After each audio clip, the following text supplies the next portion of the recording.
dinner with the professor. So, being the third in line, or fourth in line, who knew my father, I thought I'd say a few things. 1920 was a long time ago. And was it, Dan? And we went by the house across the street from the Citadel to see where was Dad born. And we found the house. And it looked just exactly as he remembered it. And then we drove out to Folly Beach to find where the other house that he grew up in was. Well, as beach houses go, it was gone a long time ago. The beach had taken it many, many years ago. But he grew up on Folly and chased pirates from the beaches, we understand. He's told his parents to take the cow in. The pirates were coming. He rode goats through the woods at night and said that brushed his legs from time to time. He had an interesting childhood. And then he went off to high school. When they moved to Columbia, he went to the University of South Carolina High School. It was a small little school, high school, connected to the University of South Carolina. And their nickname, their mascot, they were called the Biddies. Ferocious. The ferocious, probably the fighting Biddies, not the fighting Gamecocks. So here's a Biddy. He was a beekeeper going through high school. That was one of the items in his yearbook that I found as I went through this archaeological dig of many generations, actually, of meat. Just cleaning the house up.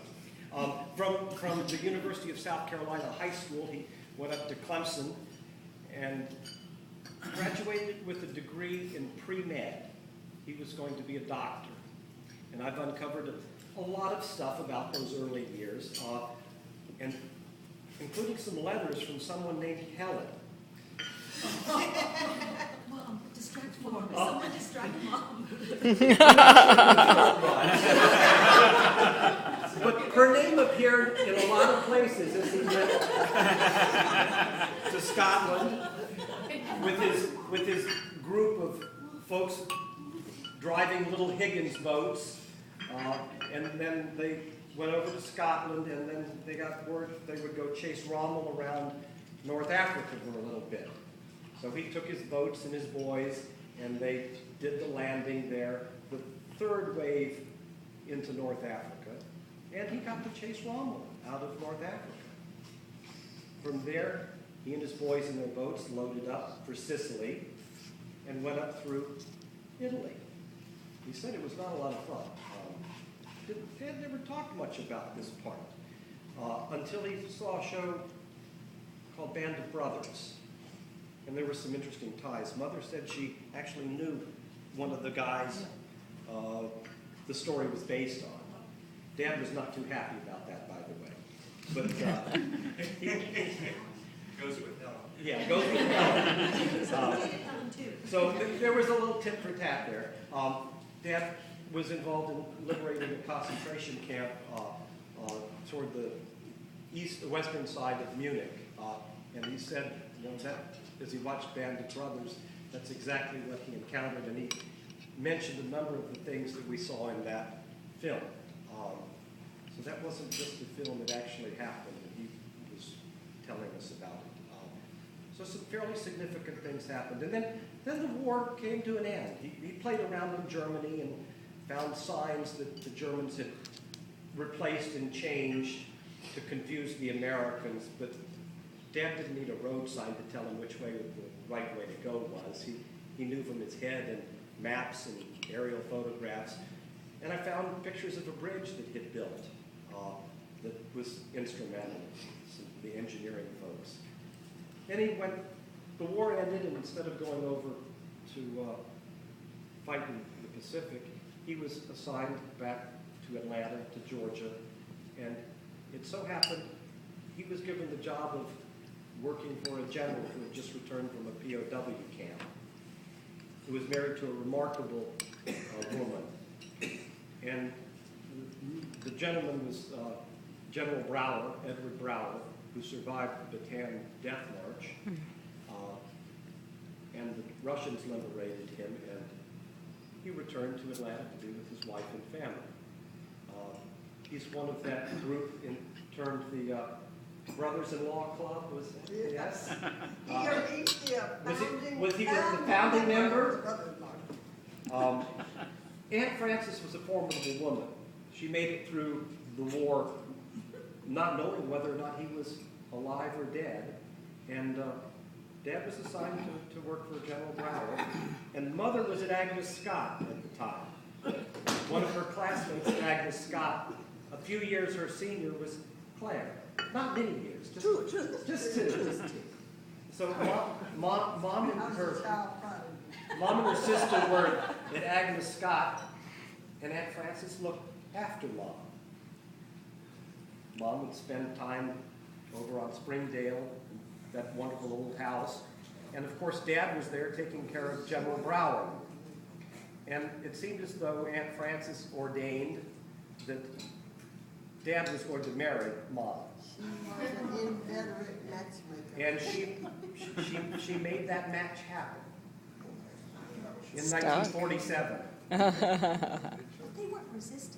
They weren't too resistant. Helen faded into the background, and there was never any mention in a footlocker in the attic for years. There Helen stayed, and we don't even know that other guy's name. I do. Oh. Uh-oh. What'd she say? Too much information. Claire, let's talk later about it. Mom, there's money at stake.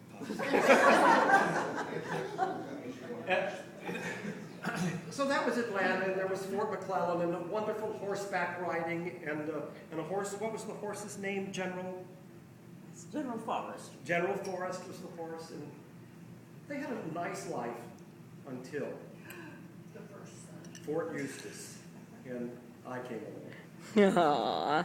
Life change. Life changed, I understand. But Dad took me fishing. We have some boat pictures here of the boys fishing.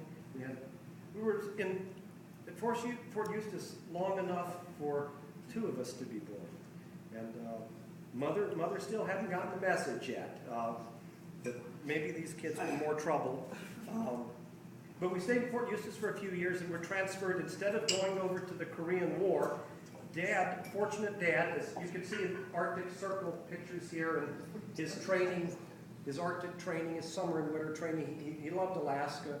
There's a picture over there of an ice skating rink at Fort Richardson that Dad constructed, and he used up all the hot water one afternoon, the afternoon of a command reception at the officers' club, and the women were getting ready, and all of the hot water in the complex was on the ice skating rink and not in their showers.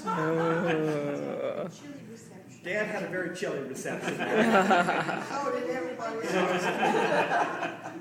else. But he survived that, and we returned for Dad to get his master's degree at University of Tennessee, and then up to New York, which, as Southerners, we weren't real keen on. I understood it was a duty station, Fort Mitchell, and I actually visited the house we lived in. I found it. There was an elementary school I went to in the backyard and the playground, and fortunately we were there with excellent medical care, and Mary was born and survived a pretty miraculous operation for the first time in medical history, and they still steal the records, don't they? My records are gone. Oh, they're gone, okay. Yeah.